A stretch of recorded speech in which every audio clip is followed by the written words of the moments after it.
Wow. That's all I have to say about the fight from Saturday night between Shakur Stevenson and Teofimolopez. What a night. A lot of eventful things happened, from Big Baby Miller's toupee incident all the way up to the main event. But let's go ahead and talk about it. Before I get into it, make sure you subscribe to the channel, like, do all that good stuff. And let's talk about the fight before the main event, which was the fight between Keyshawn Davis and Jermaine Ortiz, if I'm not mistaken. And this was a fight I was looking forward to because I made a video back in, I think, July. And this was right after the incident where Keyshawn Davis, I think he missed weight or whatever the case was, and he wasn't able to fight. And Abdullah Mesa ended up taking over the show down in Virginia Beach or Norfolk, or where, one of the two places that they're from. And he showed up and showed out. And we didn't know what Keyshawn Davis we were going to get maturity-wise, because although he's a phenomenal talent, it seems like he can't really stay on course because he has a lot of potential. And I think it gets frustrating for a lot of us seeing him kind of act out and not follow through on his word and put himself in a situation where nobody's going to want to sponsor him or give him fights anymore, or big events for that matter. So it was really good to see him get this opportunity against Jermaine Ortiz. Jermaine Ortiz he's fought some dogs, and the one that I can think of offhand is Lomachenko. He's a very, very, very good fighter. Very good fighter. And I thought that Keyshawn Davis would win this fight, but I thought it would be tough. And it played out pretty much the way I thought it would. And one thing that I liked adjustment-wise from Ortiz was, I can't remember if it was somewhere in the middle of the fight, might have been third or fourth round, don't quote me on that. He started to change up his tactics because it was pretty clear that whatever he was trying out the gate was not going to get him a victory. It might have gotten him to a decision, it might have allowed him to survive, but it wasn't going to get him a win. And what he started doing was using lateral movement. And he really started to shift from southpaw to orthodox. Just throw some things at Keyshawn. And I think the lateral movement really gave Keyshawn Davis a lot of issues. It didn't allow him to sit down on his shots and really get full leverage on those shots with those wide sweeping hooks and the long straight too. And there were a couple points in that fight, especially later on, before the stoppage, where Keyshawn Davis was vulnerable about 2 or 3 moments. And one in particular, Ortiz threw a shot, and he caught Keyshawn either off balance or off guard, and he just whiffed. And it was the type of shot that could have ended the night, especially with the type of power Ortiz has. He's not knocking guys into the shadow realm, but if he catches you with a clean one, he can put you on wobbly street. So great adjustment by him, and then great counter adjustment by Keyshawn, particularly to start being patient and allow Ortiz to wear down a little bit. And then once the lateral movement stopped and he wasn't able to get off center line, then Keyshawn started to be able to score points, start to land at will, and really start to go to the body. And it was the body shots that really took the fight out of Ortiz, including the first one that dropped him. And then I can't remember. I think the stoppage was off a body shot. I just can't remember. But that body work, phenomenal job. So that was a great win for Keyshawn, and I would say his best win of date. That's the best opponent I remember him facing in his young career. So, and that was a great step-up fight, and it was a great statement win for him. Let me know what you guys thought of that fight. Obviously, one of the fights before that, Jared Big Baby Miller. Listen. My man, his opponent, I don't know what it was. He might have had some, I don't know. I don't know.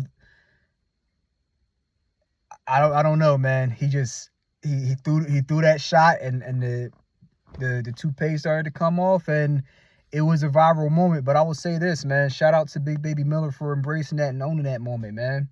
The day after, I saw him, I don't know if it was AI or if that was actually him driving in the car. driving after the day after the fight, he's in the car driving with the toupee flying in the wind, like making light of the incident. And kudos to him and props to him for getting the win. You got the win, had a goofy moment, and just embraced it. And I really admire that, man. Everybody's having their laughs and chuckles, but I admire the fact that he's able to he's confident in himself and be happy with himself. So just embrace the moment. Hey, it happened. It is what it is. I'm not here to clown and make fun of people. I'll leave that for all the people in the comments to do. That's just not how I roll. But good job on him for getting that win. And then on to the main event with Teo and Shakur. And in my prediction video, I said that I thought that Shakur would win this fight. I thought that he had the higher IQ, but I thought that Teo had a decently high IQ as well. And the issue with Teo is that you never know which version of him you're going to get. You're either going to get the Matrix that looks like he's moving left and right, up, down, you don't know where he's at, or you're going to get the guy that looks like he's making rookie mistakes. And to Shakur's credit, Shakur made him look like an ordinary fighter just simply off of distance and a good jab. And from my vantage point, although I thought Shakur was going to win, in my opinion, it should not have been that easy if Teofimo had made some very simple adjustments. Adjustments that he should have been able to think of in the corner or during any of those rounds, as you saw that his plan A and plan B and plan C weren't working. Or these were adjustments that his corner could have and should have given him, instead of yelling at him and telling him that he's not living up to par, particularly from his father. No lateral movement. This is a pet peeve of mine, and it's something that I stress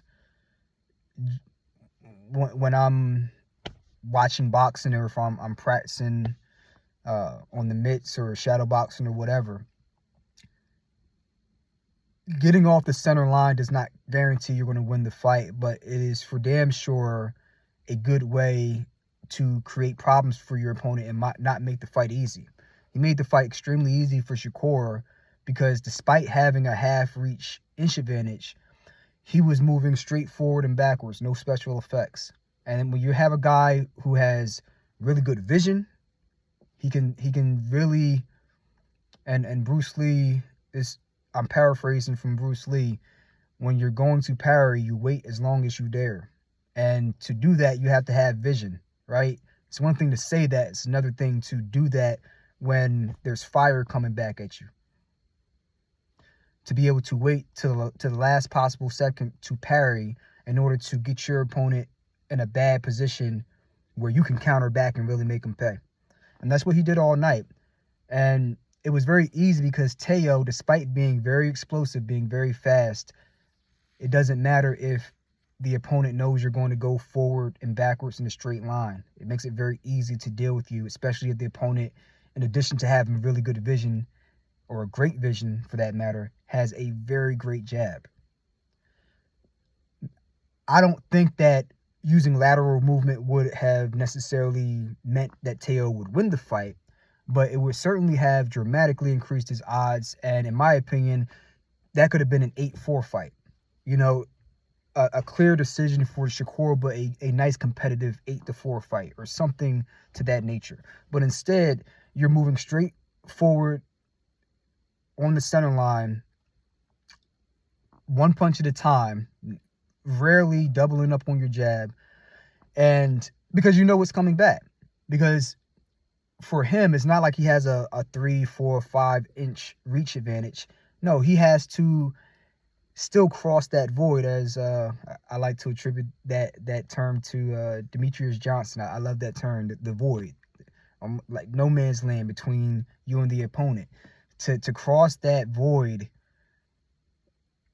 very, very difficult to do that and exit without catching something on the way out. If I know that you're going forward and you have no lateral movement, no punching from angles like a Lomachenko or Usyk or Crawford or an Inoue or Floyd Mayweather or Manny Pacquiao. We don't see any angle change, nothing.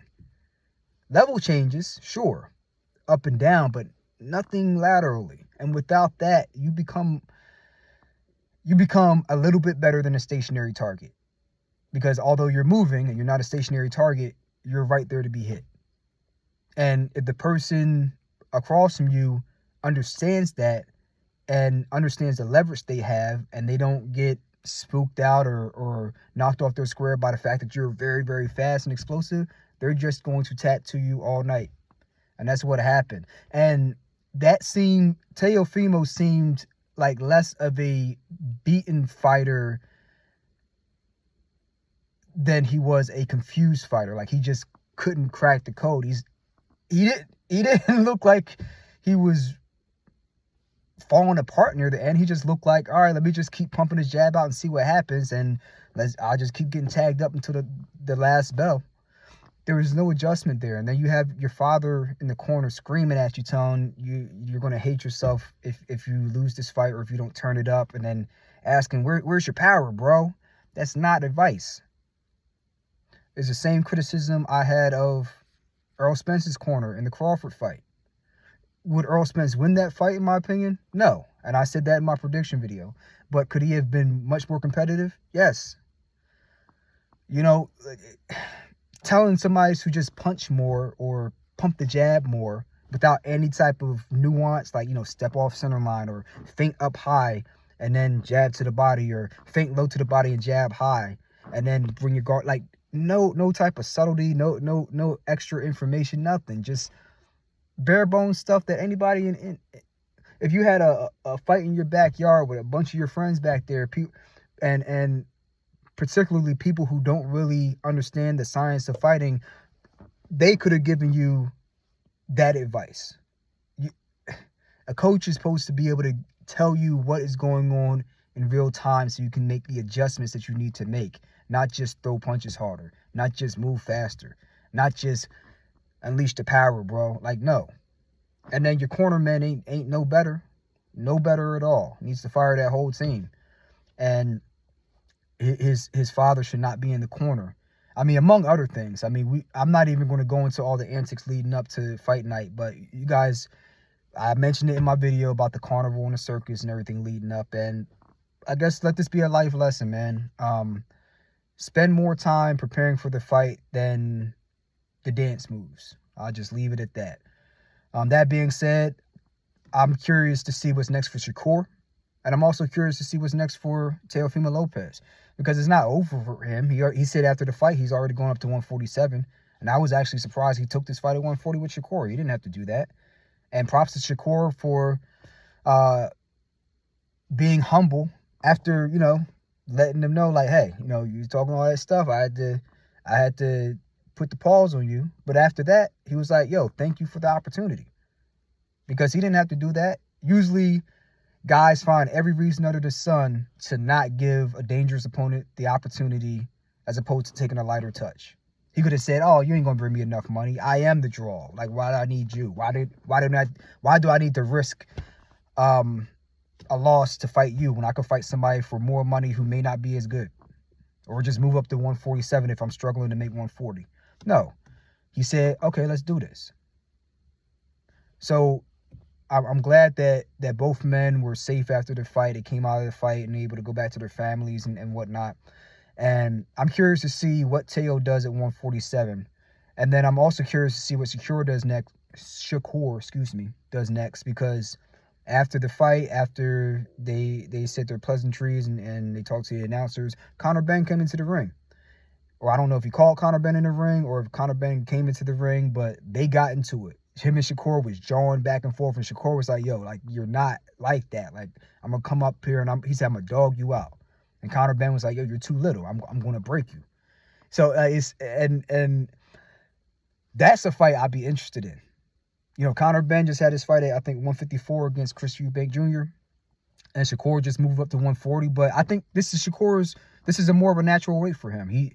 He's at the weight that he probably should be at anyway. You know, a lot of these guys, they don't fight at their natural weight. I think 140 is probably the spot for him. 147, I don't know. But 140, I think absolutely. Shakur is going to make a lot of noise at 140, so we'll see. But let me know what you guys think about a possible fight between Conor Benn and Shakur Stevenson. I would be very intrigued by that. I think that off rip, just without really thinking about it, I would favor Shakur, just because I think Conor Benn has some of the same tactical drawbacks as we saw from Teofimo in the way that he fought this fight. Even though Conor Benn is clearly the bigger fighter, the stronger fighter, and very explosive, I need to go look at the film and see how his IQ is, how his ring generalship is, how his footwork is.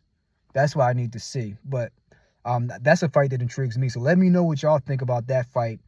And then last but not least, the Sebastian Fundora was supposed to fight Keith Thurman coming up soon. I don't know if it was next weekend or coming up very soon, but they pushed that fight out to March, I believe. So that's a fight I'm looking forward to, because Fundora made noise after, obviously beating Tim Tszyu and taking the belts and then stopping him in a rematch.